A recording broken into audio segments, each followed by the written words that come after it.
Before we get into the stories, I'm excited to announce I have a new channel called Monster Trail Cams. Here's a quick trailer for my new channel. The link is below. Monster Trail Cams is your ticket to the unseen and supernatural.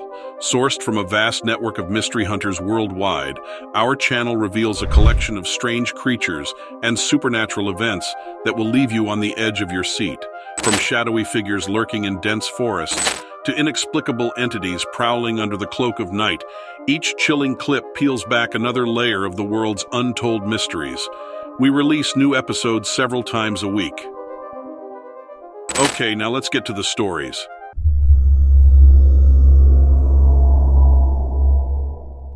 My parents own a large ranch out here in Wyoming. On it, they have their own house at one end of the property. I fixed up and took over an old ranch hand's house on opposite end and live here by myself. The ranch is large enough that neither house is visible to each other, but it's an easy, quick drive in a car or ranch vehicle. So it was November when everything happened. I had just finished making some food for a potluck dinner with friends and was washing the dishes when I heard a knock on the door. I looked through the glass along the side of the door to see who it could be. I assumed it would be my mother coming to rant about my father like she often did. But it was two younger kids. They stood right next to each other, both looking down towards their feet. One looked to be maybe 13, and he had dark brown hair and pale skin. The other was a younger girl with two long pigtail braids. She might have been 9 or 10. I opened the main door but left the screen door between us, shut and locked. I asked them what they were up to, being friendly and approachable because they were just kids. It struck me as weird that they were out wandering around so late. It was around 9:30 in the evening, but I know some of the neighbors have rowdy kids, so I assumed that's who these guys were. I remember them responding saying, "We're lost, can we come in and wait for our parents?" Their tone was completely void of emotion, and that rubbed me the wrong way. Like if they were lost kids, they'd sound afraid, right? I asked them if they called their parents, and they said, "Our parents are on their way. Can we wait inside, please?" I was very hesitant to let them in, but I always try to be helpful when I can, so I unlocked the door and let them inside. I mean, they were kids after all. I gestured for them to have a seat in the living room, and they both walked over. The little one grabbed the older one's hand as they sat down. I asked them where their parents were, and if they lived near me. I thought maybe I could just drive them next door or something if need be. The older one looked at me with a completely emotionless face and said, "Our parents are on their way." I felt sick when I made eye contact with this kid. His eyes were not normal. They were pitch black, like looking into a deep well that you can't see the bottom of. The hairs on my arms and neck stood up, and I instantly regretted letting them in. The little one stood up and asked me to use the bathroom. Her eyes were just as dark as the boys'. Something was seriously wrong, but I said yes and pointed to the bathroom door. Both of them went in together, and I quickly rushed to my phone. I texted my parents so I wouldn't raise any alarm with the children. Something was very, very wrong, and I didn't want to risk angering them. But I got a message back saying the text message failed to send. I'd never had any issues with reception on the ranch, so that was weird. The light flickered in my house for a moment, then the power cut out completely. I heard thudding and crashing from inside the bathroom, almost like the kids were knocking things over in the dark. I feel bad for saying this, but I had no desire to help them. I wanted to run as far away from those creepy kids as I could, actually. I turned the light on my cell phone on and pointed it towards the hallway where the bathroom was, and nearly fell backwards from shock. Both of the kids were standing there holding hands just outside the bathroom door, staring at me. "Our parents are here," the boy said. They both walked right out the door. I peeked through the window and watched them walk off towards the road and get into a car. The lights flickered back on shortly after it pulled away. I drove over to my parents' house and told them what happened, but they were asleep and didn't notice a power outage. I saw the time on their microwave was flashing at 12:05, so I knew they must have had one too. I tried to explain it away as a weird coincidence, but I know there was something supernatural about the situation. After seeing those kids, some of the cattle on the ranch have gone missing. My father and I are always careful about locking the barns and pens and making sure every animal is accounted for, so that was unusual. We take excellent care of our animals. They receive regular veterinary care, especially the pregnant moms. One of our pregnant goats, who was having a normal and healthy pregnancy, had an entire stillborn litter just weeks before we were expecting her to give birth. I've been feeling extra fatigued lately, so I went to the doctor because it was unusual.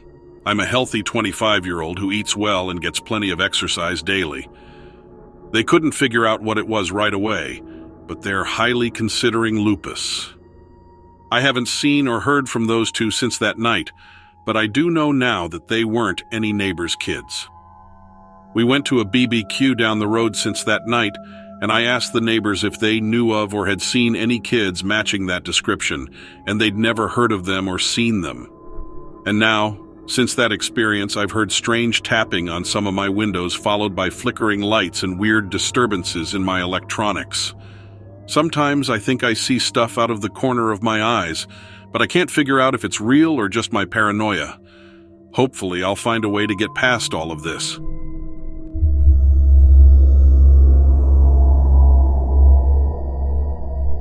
It was 1975, and we were just kids living in the suburbs of Cedar Rapids, Iowa.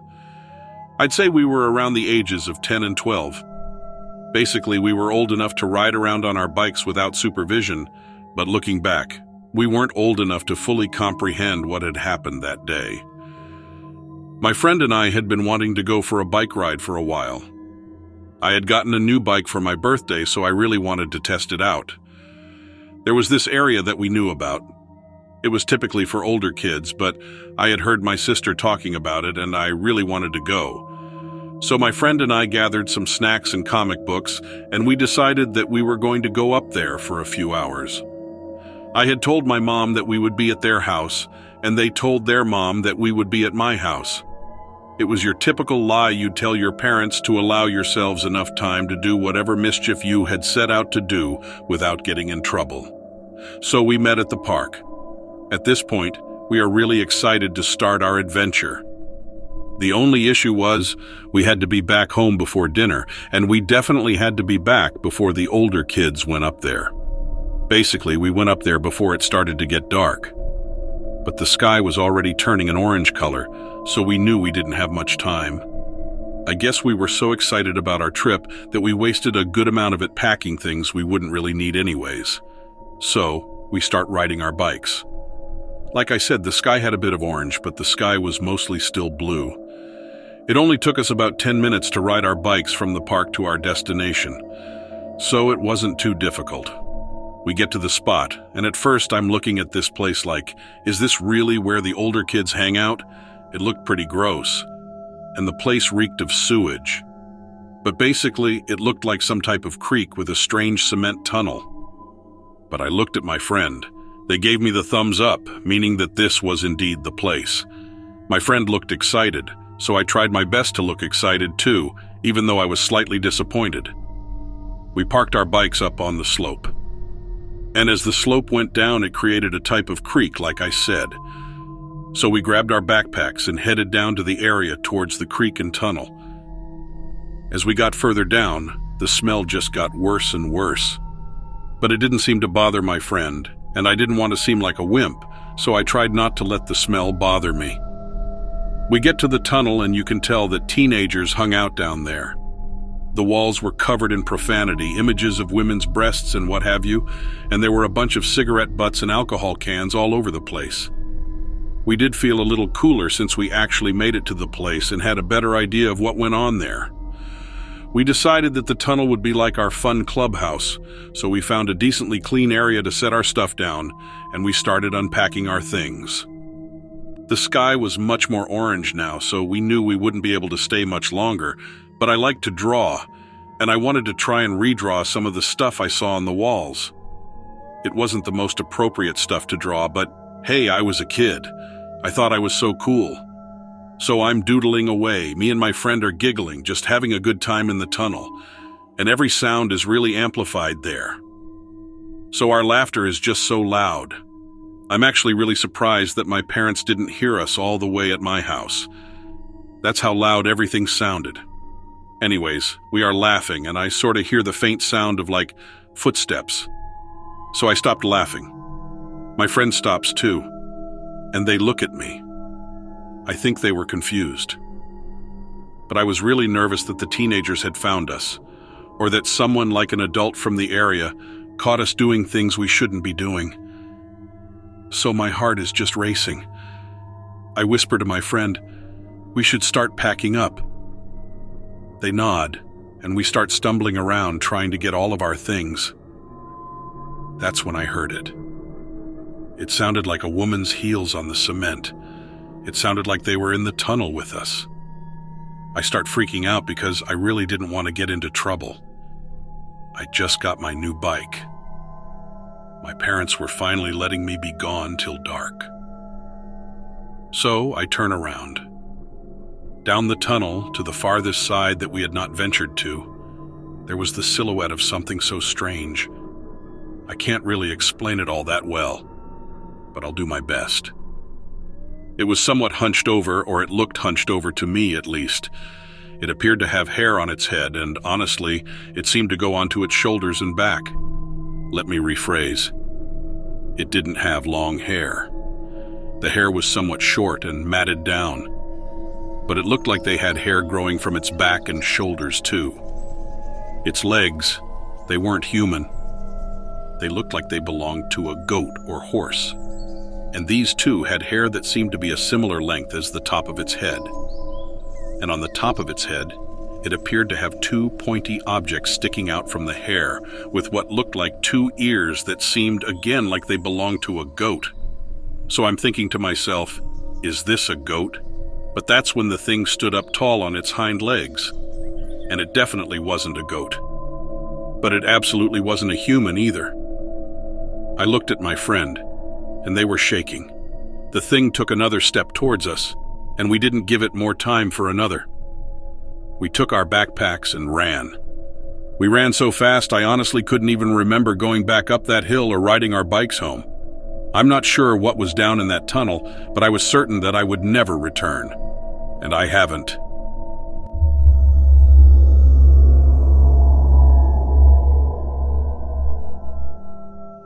And back in my 20s, I worked as a tree planter up in Flathead County in Montana. It's the hardest job I've ever had. You have to hike over a lot of uneven ground carrying 30 to 40 pounds of trees hanging in bags off your hips. And you have to bend down to plant them over and over. It's not that uncommon to have forest fires flare up when you're out planting. Some areas are so dry that anything can set them off. Even a spark from one of our shovels hitting a rock could be a concern. You just couldn't be too careful. One season, it had been extremely hot and dry, and there had been a fire ban for weeks. I was out planting on my assigned patch of land when another tree planter rushed over to me waving his arms. I usually planted with headphones on, which wasn't the smartest thing to do, I know, but it made the time go faster. I really should have been more alert and listening for wildlife and things. My music was cranked up and I had been focused on my work, which means looking down a lot. My coworker had been sent to get my attention because I hadn't realized what was happening around me. There were 12 people on our crew. We were each assigned our own block of wilderness to work. I was just zoning out in my own area. A fire had sparked up and I hadn't even realized it. I had kind of noticed that it was hazy, but I had dismissed it as fog that hadn't burned off all the way yet. I remember I had also caught a glimpse of clouds I'd thought were rain clouds, but now I realized it was smoke. I realized that day that you don't always see smoke if you're not looking for it. My coworker told me we were getting surrounded by a fire that had sprung up suddenly. I should mention this was a helicopter job, which means that a helicopter picks up your crew in the morning. They fly you in and drop you in the middle of the area being reforested. You're just kind of in the middle of nowhere. You only have whatever you strap to your pack for the day. It turned out that other crews were on other blocks which were about to catch fire too. No one expected it. The fire just started, and the wind was high. Me and the guy who found me met up with our foreman and raced off to find the rest of our crew. Your crew becomes your family, and we would get everyone out or die trying. Our foreman was trying to contact a chopper to get us out as soon as possible. There were only 3 choppers for the whole camp. There were probably about a dozen crews working out there, so almost 150 people to evacuate. There were only about 6 seats available for people on each chopper. It was scary to contemplate. It meant that the project manager and foreman had to decide who got out and when. That meant a lot of trying to get accurate information from scared people in the field who know they may not get out if they aren't prioritized. We just focused on finding the rest of our crew. Like me, most hadn't figured out what was happening. Every planter we'd get, we would split off to find the next planter. It was a lot of ground to cover, and you had to keep your head on straight. It was important to work fast, but getting injured by being in a big hurry would put you and everyone else at a huge risk. We finally managed to get the whole crew grouped together with the foreman. Everyone was all right, except for the threat of the fire, obviously. We got the okay to go to the clearing where the helicopter would land. We were heading that way, and I was at the back of the line. That's when I heard the horrible yelping sound, like an animal in pain. I looked back and couldn't believe my eyes. My first thought was that it was a bear. There was a huge creature lumbering out of the forest, screaming. It sounded almost human. It was covered in reddish-brown hair and incredibly tall. It was way too tall to be a bear. If anything, it looked way more like an ape. I screamed and everybody else looked back. Then everybody was yelling, "Oh my God!" and running like hell toward the helicopter. We all managed to climb into the copter while the creature kept running toward us and screaming at the top of its lungs. We lifted up just when it reached the clearing. I'll never forget looking down into that creature's face as we left the ground. It had these beady black eyes that I swear were looking right at me. I couldn't tell if it was scared or angry. I felt terrible leaving it there. What if it was asking for help? But what could we do, you know? It might have wanted to harm us. And there's no way we could have fitted on that copter. It was like 8 feet tall. It had these huge shoulders and chest, but still I feel guilty to this day. I really hope that it didn't get caught in the fire. All the people on the mountain made it out okay. A few weeks later, we came back to finish planting the blocks that we'd abandoned because of the fire. Parts of the forest had gotten scorched and parts were untouched. It felt strange to be back. I was definitely looking out for signs of that beast. I didn't see anything unusual. When our foreman had made the report, he'd made it sound like we saw something resembling a bear. But we had all seen it, and we knew better.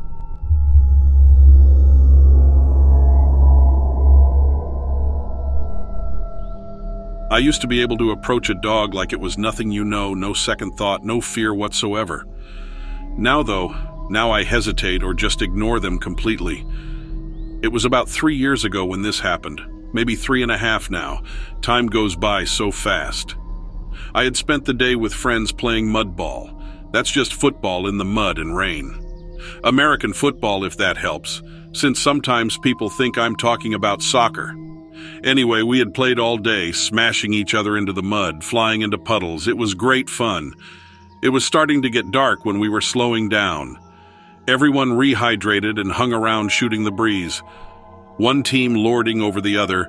You know how it goes with guys in sports. Even friendly competitions are fuel for the fire. We just can't help ourselves at times. I had driven with my friend Jeff, and people were beginning to head out for their respective homes. We stayed a little later than most, but eventually we started to walk back to the car. The parking lot was on the other side of the park, so it was a pretty good walk back. Jeff was tossing the ball to himself as we walked, and we were just rehashing the game and all the fun we had. People sometimes bring their dogs to the park, but most of them do it during the day. The park was pretty empty by now. We were some of the last ones to leave. A light rain started to fall, so we walked under the trees to try and keep it off our heads. We first heard like a low howling and thought someone's dog didn't like the rain and was letting everyone know it. A few minutes later, we saw a dog far off to our left, which I think was West. He was big and black with long, pointed ears. He was sitting on top of a hill, still as stone. I thought it was kind of odd, and I told Jeff it looks like he's watching us. We laughed it off and kept walking to the car. We were almost there. I remember my teeth started to chatter a little bit from being soaked. We started to get nervous when we walked through this patch of trees, and the black dog was already on the other side. He'd have to move pretty fast for that to happen, but he was just sitting at attention again, watching us walk towards the parking lot. It was odd, but we really didn't think much of it. I mean, it was just a dog, right?